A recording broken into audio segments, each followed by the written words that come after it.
You don't want a life that looks good. You want a life that feels good. Hey there, it's Jenn. I'm a coach and creator of The Aligned Life, and I'd love to welcome you back to Aligned TV. This is the show where you learn how to create the best life ever, starting on the inside. And we're going to talk exactly about that today, my friend.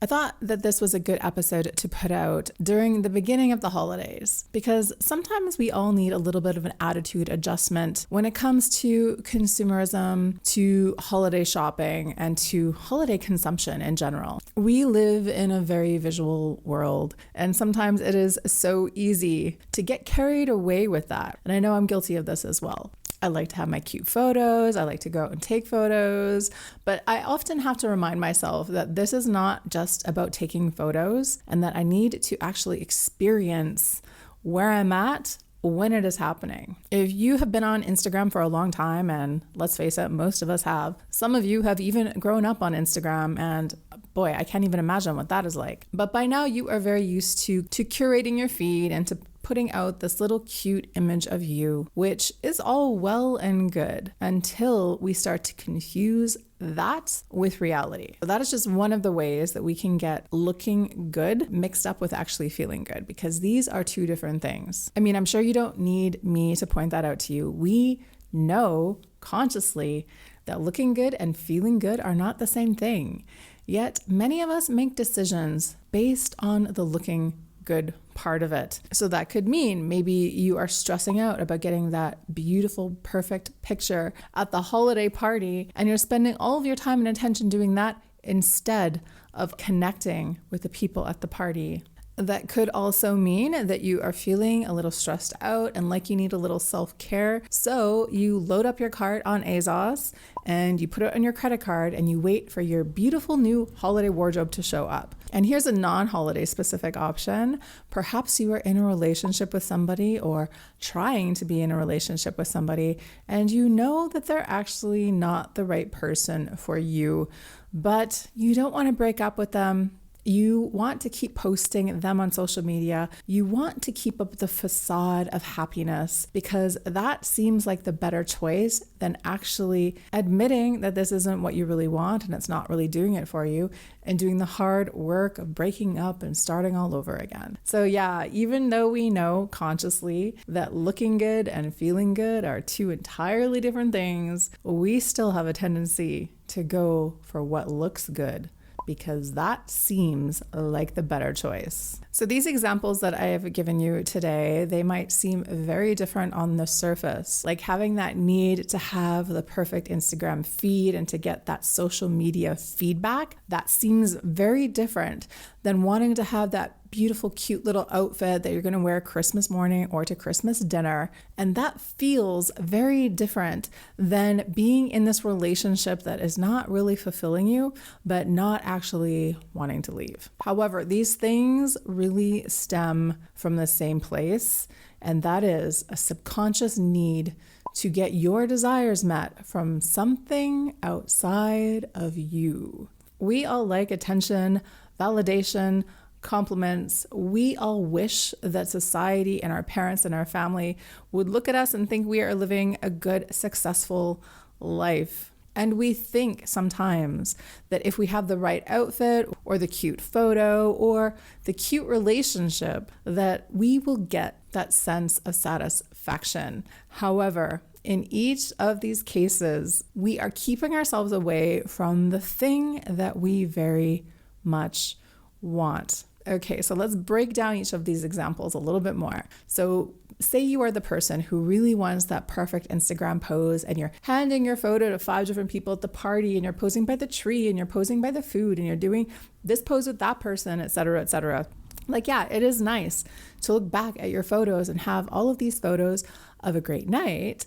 But again, looking back at those photos might seem strange if you didn't actually have a good time in person. If you were so busy worrying about how you looked and where to pose and how many likes you were going to get, then maybe you did not have that much time for connecting to the people around you. Social media is this dangerous thing because it makes us feel like we are close to people, but a like on a screen is never going to feel as fulfilling as actually connecting with somebody. So if this one is resonating at all with you, I want you to challenge yourself. Take your little photos, like take a few of them. Like it's cute to have those. But if it's starting to become an obsession, you have to stop right there. And you have to make it a priority to connect with somebody in real life. That means putting your phone down and actually listening to them while they are speaking, being receptive to what they say, having that open, honest, supportive communication, and hopefully, of course, they will do the same thing in return. You know what is a killer, my friend? Loneliness.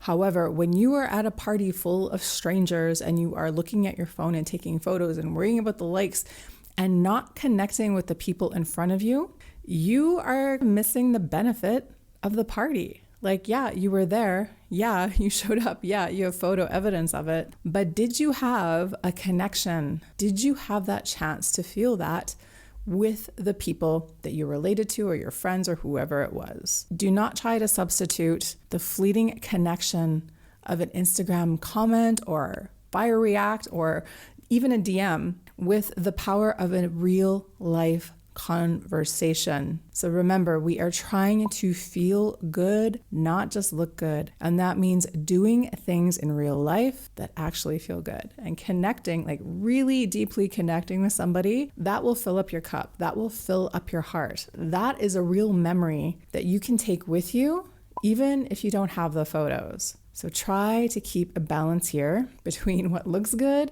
and what actually feels good in this situation. Moving on to the second example, over shopping or overconsumption happens when we have this need inside of us. We are feeling a little scruffy, a little ugly, maybe a little unloved, and we think that if we buy this outfit or we do our hair a certain way or we get this new lipstick, that is the thing that is going to make us feel better. Again, I'm not telling you that you shouldn't buy new lipstick or even a new holiday sweater, but I want you to keep that perspective in mind. You cannot fulfill your insides with something that you are putting on your outside. Many times we get pulled into this very seductive dance. We are always being shown the new cool thing, the new holiday outfit pick, the new thing to wear for back to school or for your summer vacation. And we are in this endless cycle of fashion. This is especially important to keep in mind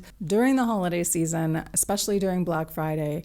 We are encouraged to consume and consume and consume and to get the best deals and to buy the best gifts and to do all of this stuff. But if you get really clear about what is important to you during the holiday season and what your core values are in general, you will usually find it has nothing to do with the cutest new earrings or the best shoes or even buying the best gift for someone you love. All the things that you hold near and dear to you in your life are probably not physical at all. And it is really important to remember that and to not let yourself get swept up with this idea that you have to do all of this stuff or that this one new sweater is going to fix everything, because we all know it's not going to. Finally, the last point that I wanted to talk about today, and again, these are just random examples that I pulled out of the sky, but I thought that I would show these because it shows you how prevalent this problem is and that many of us are going for how things look over how they feel all of the time.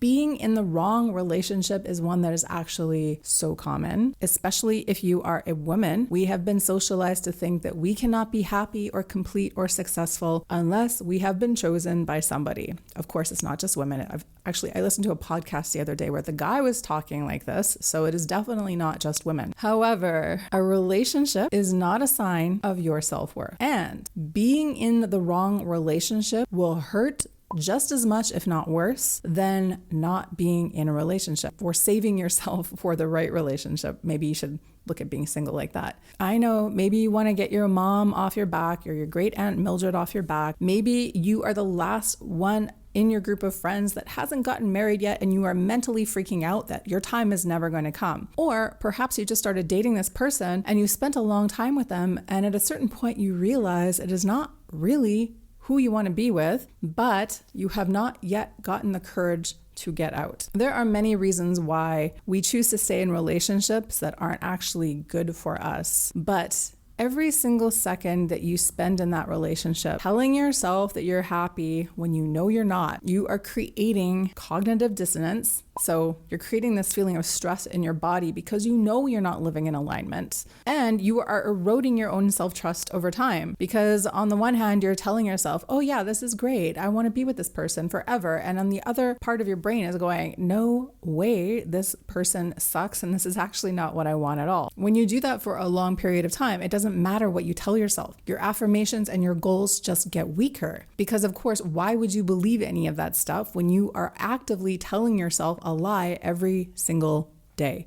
Being in a healthy, supportive relationship, I'm not going to say the right relationship because that makes it sound like there's only one, and there's not only one, but being in a healthy and supportive relationship truly feels good. You're not always going to feel good. Of course, you're going to have off days. They're going to have off days. Everyone feels like murdering each other at one point in time, but ultimately you can still see that this is the person for you and that you want to keep growing with them in your life. If you know already deep in your soul that the relationship you're in right now is not that one and you're choosing to stay, you are experiencing all kinds of stress, all kinds of internal chaos about it. It is taking you so much energy every single day to get up and manage your mind to convince yourself that you want to stay in there. You don't see this energy suck because you are so deeply in it that you just can't see a way out. Breaking up is not fun, of course. Potentially being single is not fun, although I think it's pretty great. Just like being in a relationship isn't always great, being single is not always great, but it can also be pretty great. Once you get the courage to leave and to start to be honest with yourself, you're gonna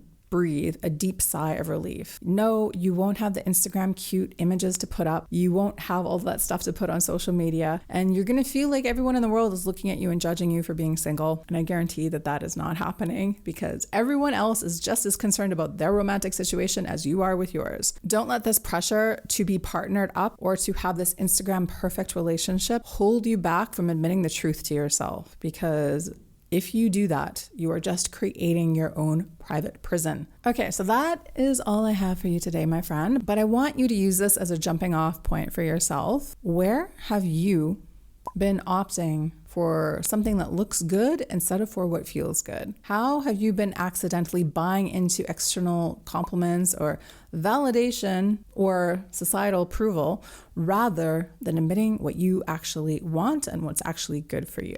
If you can start to see the difference between these two things, you are going to have so much more clarity about what your core values are and what the most important things are for you in your life. Ultimately, that creates self-trust and improved confidence and more happiness over time. So if you've never thought about that, I invite you to think about that today. And in any case, thank you so much for being here. If you enjoyed this, please give me a like, give me 5 stars on Spotify if you're on there. Send it to a friend who needs to hear it, and I will see you back here in the next episode.